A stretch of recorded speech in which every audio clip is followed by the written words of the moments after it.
I've been doing a bit of online shopping. Surprise, surprise!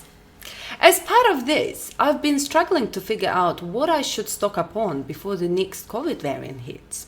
When looking at the price of Nurofen, I noticed that there were only a few specials among the varying brands. What really surprised me was that the overall discounts were quite small compared to the winter deals. This implies Nurofen is cheaper in winter than in summer. What? Good point, Golnara. This is an observation I've made in the past, implying that it isn't just about current circumstances. It's not just COVID. This is something that happens a bit more often. However, it does feel a bit weird. Why would cold and flu medication be cheaper in winter than it is in summer? Let's formalize why this feels weird, and then see if we can provide an explanation. To formalize our intuition and start trying to work out why the observed data looks so different to what we expect, it is useful to build a model. And the best model to start with is our friend supply and demand. In our discussion of income and price effects, we mentioned the idea of a demand curve. This demand curve tells us that quantity that will be demanded by consumers at different prices. Here, we're looking at the market demand curve for cold and flu medication. As we move down and to the right of the demand curve, additional consumers become willing to buy a product, or existing consumers are willing to buy more. At each price, that additional purchase refers to our marginal customer or marginal consumer.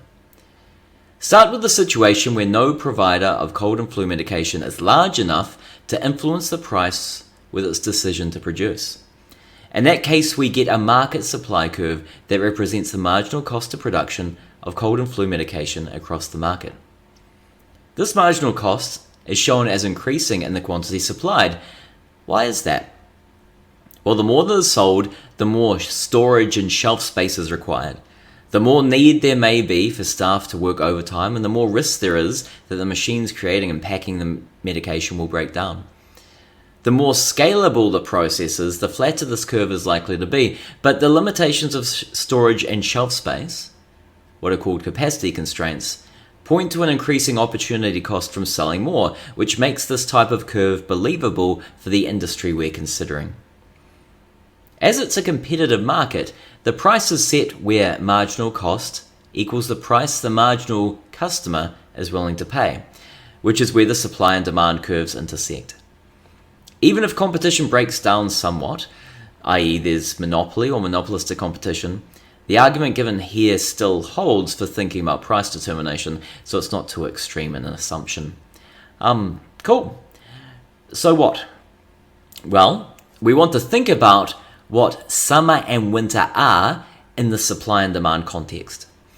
Imagine a world where you can only buy cold and flu medication when you're sick. This would be the same world I live in because that's how I act.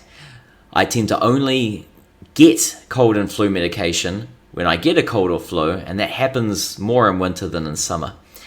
As a result, at a given price, I'd buy more cold and flu medication in winter than I would in summer. We can represent that with a demand curve that shifts to the right in winter.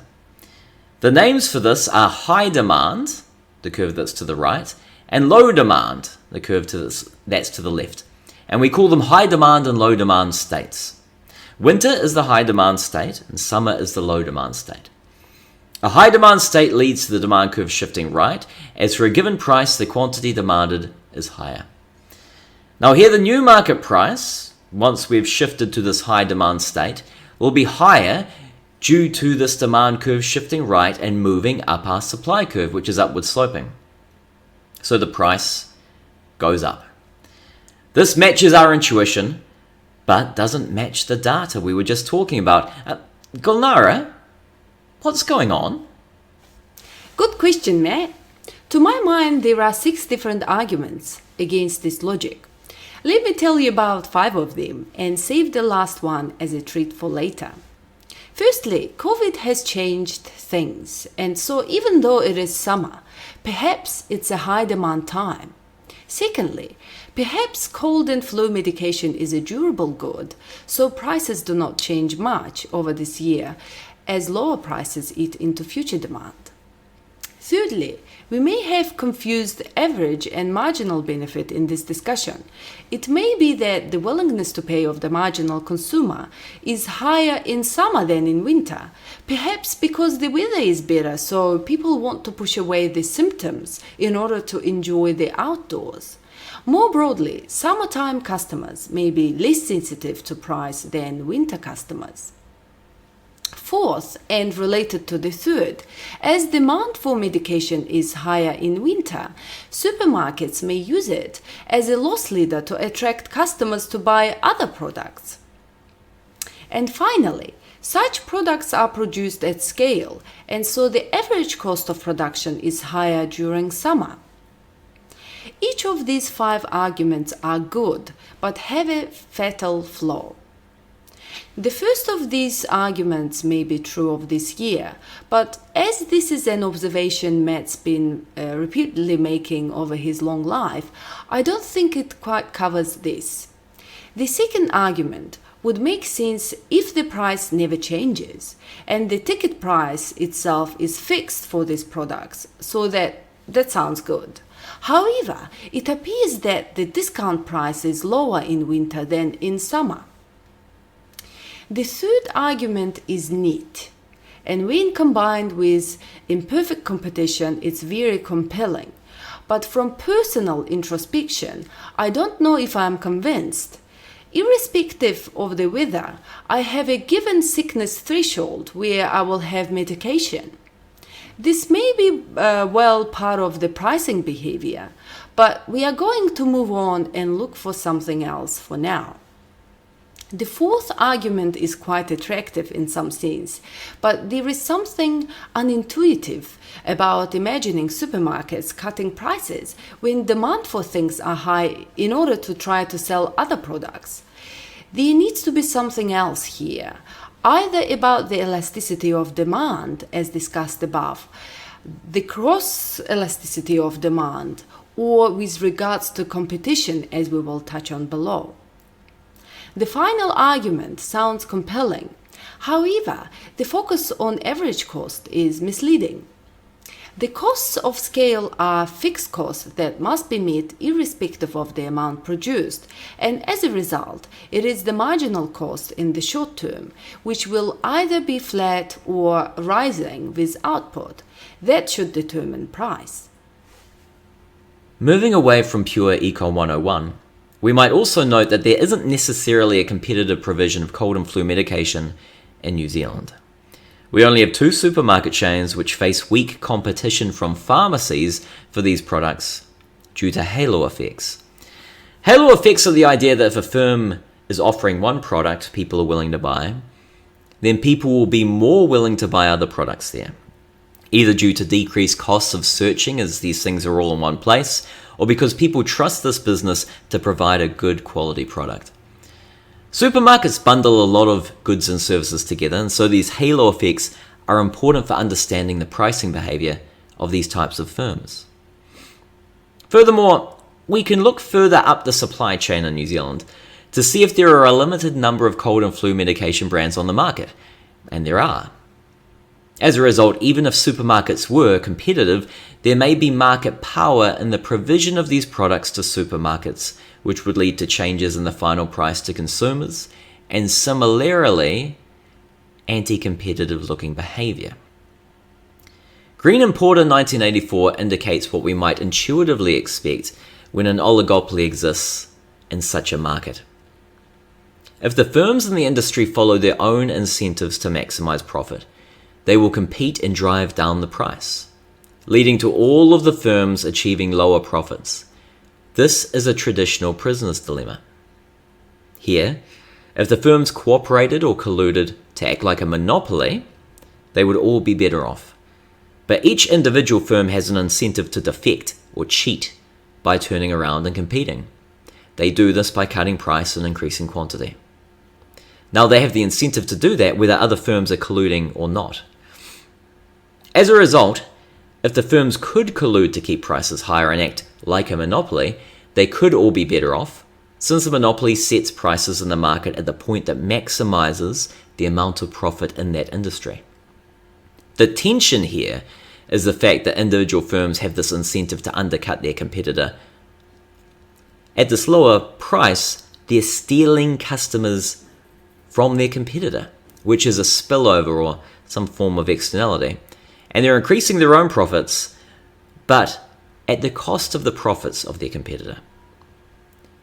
Now the question here is how collusion may break down if demand conditions changed. In Green and Porter 1984, they take a situation where firms are colluding in a high demand state, and then the economy as a whole switches to a low demand state. For example, moving from winter to summer. If an individual firm sees demand for their product drop, there could be two reasons for that. Firstly, general demand for the product may have declined. Secondly, their competitor may have betrayed them and cut prices, thereby stealing some of the individual firm's demand. If the firm is uncertain about what caused the drop in demand, then they may believe that there's some chance they're being betrayed.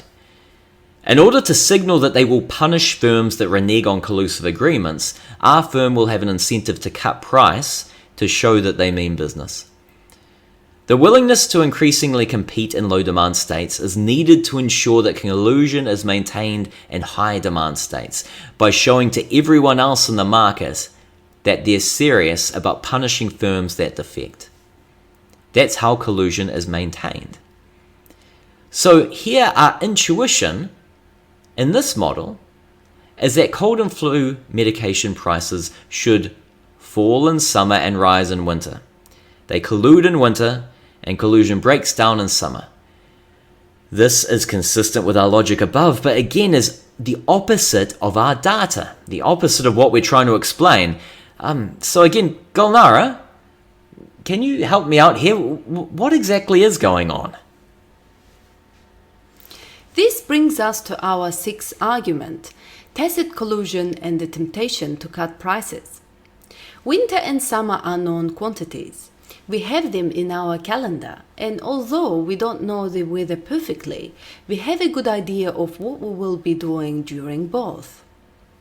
In this way, a large portion of the difference in demand between seasons will be known. Furthermore, the actual price set by the other firm is observed. It's on the same supermarket shelf, on the website, and in the flyer, so it would be perfectly observable if competitors were cheating. When the oligopolists have knowledge of what the other is up to, we have something that Rothenberg and Salona 1986 discuss. In this model, a high demand state increases the temptation to betray your competitors, to try to steal the entire market. Because of this, it becomes difficult to sustain collusion, and collusive agreements will break down. In our example, this means that during winter there is a surge in demand for purchasing cold and flu medication. If our medication providers were able to maintain collusion, they would experience a big increase in profits, but the expected benefit from cutting prices, whether your competitor does or not, is now much higher. As a result, they cut prices and we get some sweet discounts. Now, you might say that this sounds dumb, just don't cut prices. But the key thing here is that all of the firms are responding to the change in demand conditions, not each other's actions.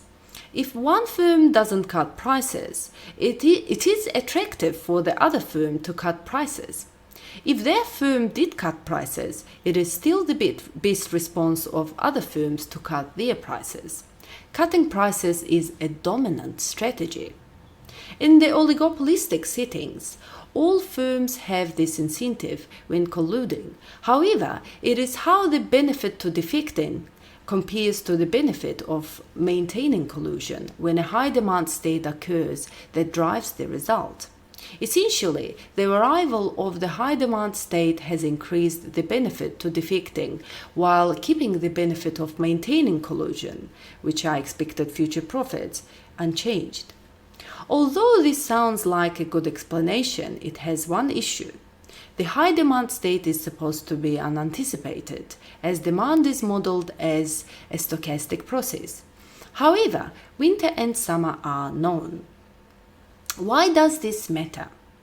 If the timing of the high demand state was known and the oligopolies knew the fiction would occur in the high demand state, then there would be an incentive to deviate prior to this, changing the timing related to prices and potentially unraveling collusion overall.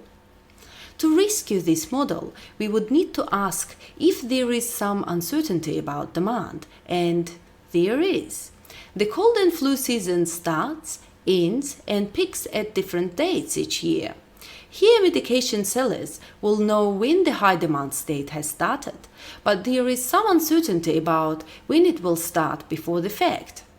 We have only noticed the strongly discounted prices when I have had a cold, which has been once this season has kicked off. As a result, it could be this form of high competition during high demand states that is driving the surprising result of lower prices for cold and flu medication in winter. Although Econ 101 and supply and demand are powerful tools, they don't tell us everything. The counterintuitive behavior of prices tells us that there's something we need to dig a bit deeper about to understand what's going on in terms of the costs of production, market structure, and the structure of consumer demand.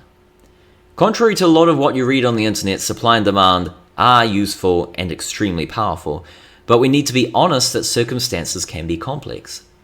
As a result, keeping an open mind and always disciplining ourselves against the observed data is necessary to do good economics.